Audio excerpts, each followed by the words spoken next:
देखो मुझे नहीं पता, अगर पापा की प्रॉपर्टी में बंटवारा होगा तो उसमें हिस्सा मेरा भी होगा। मुझे कुछ नहीं पता। अरे उस घर पे हक मेरा भी है, उस घर की बेटी मैं भी हूँ। ठीक है, मैं आ रही हूँ। क्या बात होगी? वो रश्मि के घर में जमीन जायदाद का बंटवारा हो रहा है इनके भाइयों के बीच में, तो ये भी अपने घर जा रही है अपना हक मांगने। भाई साहब आप ही बताओ, अपना घर का हिस्सा मांगने में मैंने कौन सा गुनाह कर दिया?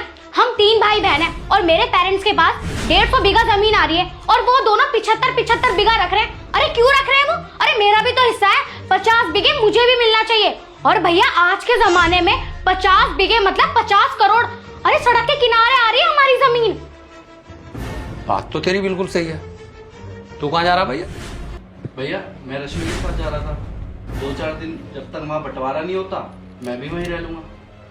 हाँ भाई साहब, ये मेरे साथ चले जाएंगे। 3-4 दिन में हमारा हिस्सा हमें मिल जाएगा और हम अपना नाम फर्द में चढ़वाकर जल्दी आ जाएंगे। और भाई साहब हम अपना हिस्सा कैसे छोड़ दें? वो हमारा हक है, हम अपना हक कभी नहीं छोड़ेंगे, मर जाएंगे बेशक। हक? कौन से हक की बात कर रही हो तुम? कौन से हक पूरे किए आपने? जब तुम्हारे माँ बाप एक्सपायर हुए, तुम्हारे बाप पर दुनिया भर का कर्जा था, क्या तुमने दिया वो कर्जा? तुम्हारे भाइयों ने दिया। जब तुम्हारे माँ बाप की कभी रात में तबीयत खराब होती थी तो तुम्हारे दोनों भाई उन्हें डॉक्टर के ले जाते थे, लोगों से कर्जा उधार लेकर उनका इलाज कराते थे। तुमने कौन से हक पूरे करे भाई उसमें? हैं? अगर आज वहां से प्रॉपर्टी का बंटवारा हो रहा है तो तुम भी जल्दी अपना हक मांगने के लिए। हक तब अच्छा लगता है जब तुम्हें कोई खुशी से दे। ये तुम्हारा हक नहीं है, ये तुम्हारा लालच है, तुम्हारे मन में पाप है। तुम अपने भाइयों से हक मांगने नहीं जा रही हो, तुम तो रिश्ता खराब करने जा रही हो। आप वहां जाकर देखो, अगर तुम्हारी आज के बाद राम रहीम भी खत्म ना हो जाए, तुम्हें ऐसा लगता है कि वो आसानी से तुम्हें दे देंगे? और कैसी बहन हो तुम? तुम्हें तो अपने भाइयों को सपोर्ट करना चाहिए। अगर वो भी आपस में लड़ रहे तो जब भी उन्हें जाकर समझाना चाहिए। और तुम खुद तो जा रही हो और इसको भी लेके चल दी, और तुम्हें शर्म नहीं आई भाई? तुमने कहां से संस्कार सीख के तुमने इसको एक बार मना किया कि रश्मि ये ठीक नहीं है, ऐसा बैग को लेकर चल जा तू भी इसके साथ? क्या यही परवरिश की मैंने तुम्हारी? अरे औलाद मानता हूं मैं तुम्हें अपनी। तुम्हें कभी अपने छोटे भाई की बहू नहीं समझा, अपनी बेटी या छोटी बहन समझा है तुम्हें। हमें भगवान ने सब कुछ दिया है, ये सब कुछ तुम्हारा ही तो है। अगर तेरे भाइयों के पास 150 बीघे जमीन है तो तुझे तो प्राउड महसूस करना चाहिए कि भगवान ने हमें तो 500 बीघे जमीन दी है। आज तक तुमने खेत में जाके देखा कि वहां क्या बोया और कैसे खेती होती है? क्या करोगी तुम उस जमीन का? उसे बेच का होगी ना।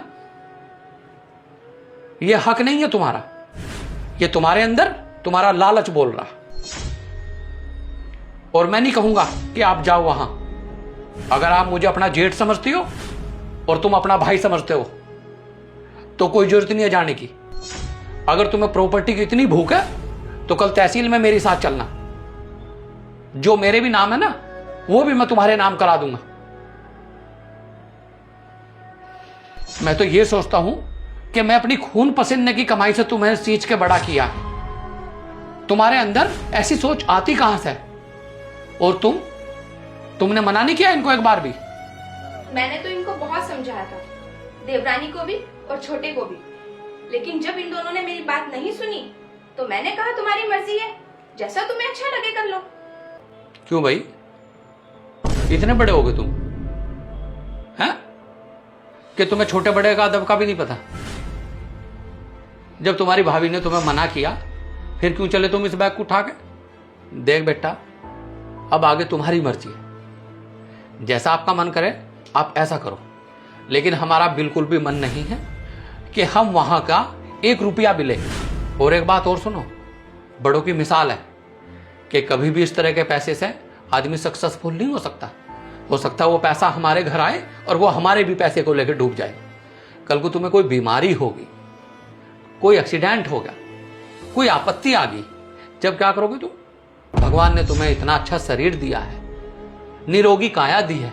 अरे सबसे बड़ा धन तो हमारी काया है। कल को तुम उस पैसे को लेकर आए और तुम्हें अटैक हो गया, कोई और अनहोनी होगी घर में, जब क्या करोगे? और उन्होंने तुम्हारी शादी कर दी, शादी के बाद तो उनका हक ही खत्म हो गया। अब तुम्हारा हक इस घर पर है, यहां की जमीन जायदाद पर सारा हक है तुम्हारा। तुम हमसे लड़के भी ले सकती हो। अगर आप हमसे अपनी जमीन के लिए लड़ोगी तो हमें भी अच्छा लगेगा और पड़ोस में भी अच्छा लगेगा।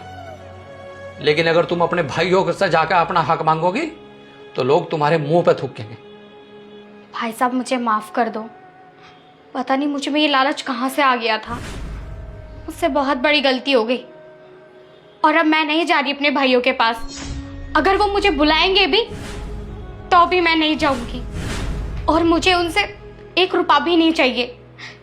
मैं तो भगवान से प्रार्थना करूंगी कि मुझे इसी घर में सब कुछ मिले।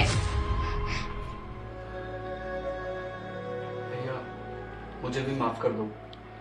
मुझे भाभी ने बहुत समझाया और मैंने भाभी की बात नहीं मानी। चलो ठीक है, मुझे तो इस बात की भी बहुत बड़ी खुशी है कि तुम दोनों ने मेरी बात मान ली।